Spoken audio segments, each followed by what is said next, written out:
Welcome back to F1 Report, everyone. That's race 2, the Styrian Grand Prix, in the bag.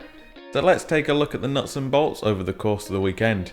The Styrian Grand Prix is a new name, but not a new track. The track itself is exactly the same as the Austrian Grand Prix last weekend. It's still the Red Bull Ring circuit with no alterations. The only thing that was changed was the name, so we should see the same results, right? Well, let's take a look at that now. We'll start with qualifying, as it gave us a slightly strange feel to the grid. Qualifying itself on Saturday was in the wet, which typically changes up things in a big way, and this qualifying was no different. In the end, it was a fight between Lewis Hamilton and Max Verstappen for the pole, but a spin for Max on his final lap made it a bit of an anticlimactic end, so Lewis obviously took pole. Behind them, Carlos Sainz was a surprise P3, making that two fantastic qualifying performances for McLaren in a row.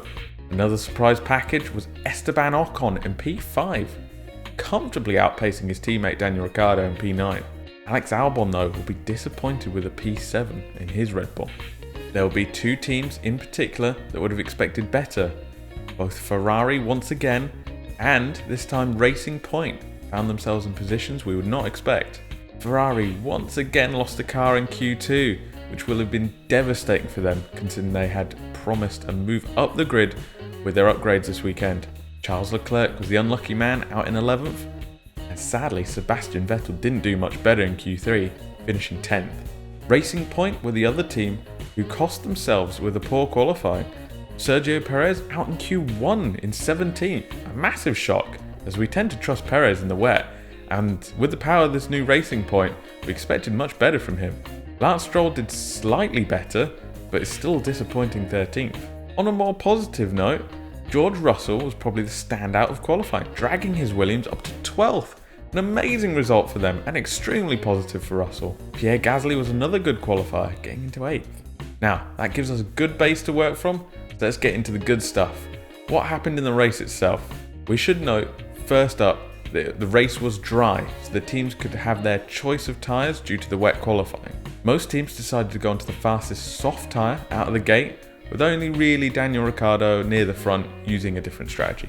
I'll get this out of the way fast because I imagine it hurts a lot. I feel so sorry for Ferrari fans right now. You just can't catch a break right now. Lap 1, Leclerc makes a dive where he shouldn't have, and that was all she wrote. Both Ferraris out of the race. A real shame, as I'd picked them as a team to watch with the new aero upgrades. Leclerc was good about the incident afterwards, taking responsibility, and Vettel, likewise, wasn't antagonistic. In fact, he praised the car, saying it was much better than last weekend. But regardless of all of that, Ferrari management will probably need to sit those two down and sit everybody down over the coming week, because the season's already getting away from them, and they're only two races in. Right, that's it. The plaster's off, Ferrari fans.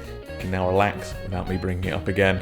This race, despite only being 1 week removed from our season opener, in which almost half the field retired, only had 3 retirements.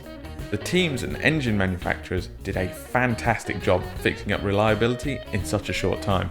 Mercedes once again showed they were in a class of their own, securing a dominant 1-2 with Hamilton recovering well from a disappointing last race and leading home Bottas.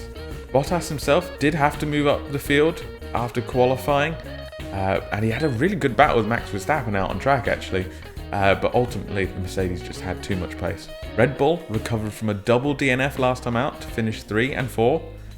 Verstappen put up a good fight, but openly admits they're still a way off Mercedes at the moment. Albon needed to move through the field after his qualifying, but was never really able to get near the front at all. There was an interesting fight between him and Perez in the final few laps.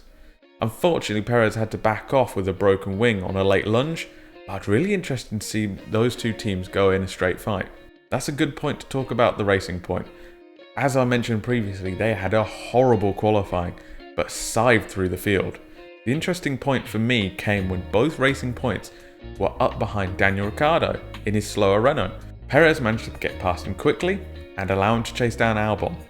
But Stroll, he got stuck behind Ricciardo for the majority of the race, not finding a way past until the very end, and even then it was a bit dodgy to be honest. This was just curious for me, as it shows the difference the drivers can make now that the car has such pace. The incident between Perez and Albon was a shame, as ultimately he lost a place to Norris because of it, and almost a further 2 as they crossed the line.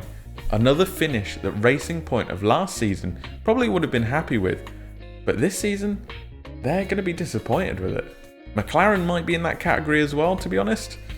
If it wasn't for another tremendous last lap from Lando Norris, McLaren would have populated the lower end of the points positions. Fortunately for them, Norris never gave up.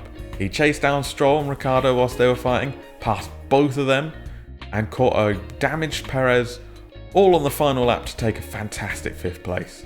Sainz was running incredibly well, up until the delayed pit stop dropped him back behind Ricciardo and both Racing Points, and he just wasn't able to catch back up from there. They will probably be disappointed with ninths, despite getting a fastest lap. I've mentioned Ricciardo a lot, as he was pretty integral to that midfield battle. He initially ran a different strategy and defended extremely well with a car that wasn't as fast as those around him.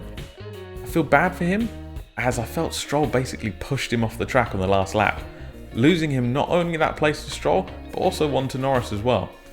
I also feel bad for Ocon, who was doing a great job running in front of Ricciardo, and then keeping up with him once Ricciardo got past, until he needed to be retired. So yeah, sad result for Renault there, I think.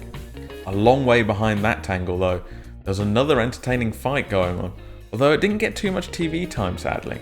AlphaTauri, Alfa Romeo and Haas were battling each other almost constantly, with AlphaTauri sneaking the last points position with Daniel Kvyat. Kimi Raikkonen was chasing him down, followed by both Haas cars and Giovinazzi and Gasly. I think a lot of the teams there and the drivers will be relatively happy with that, with every team showing improvements over last week. I think Gasly's probably the only man who would expect better of himself there. Sadly, that once again leaves us with Williams. Russell had such a good qualifying, I had such high hopes for him he could pull off a good result. Unfortunately for him, he failed on an aggressive overtake on Magnussen and fell to the back of the field. He never really was able to recover from there, but still did manage to overtake his teammate. Overall, the race wasn't as electric as last week's, but that would have been very hard to live up to. Except for Norris on his last lap, of course. The race certainly gave us a good indication of the pace of certain teams who missed out in the first race. It now looks like we have 3 different parts to the grid. Mercedes and Red Bull in one part, Racing Point, McLaren and Renault in the second, and then everybody else in that third bracket.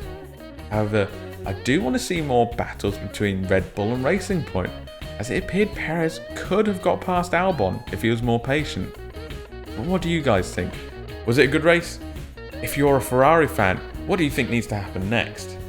Let me know in the comments below, and I'll catch you in the next one.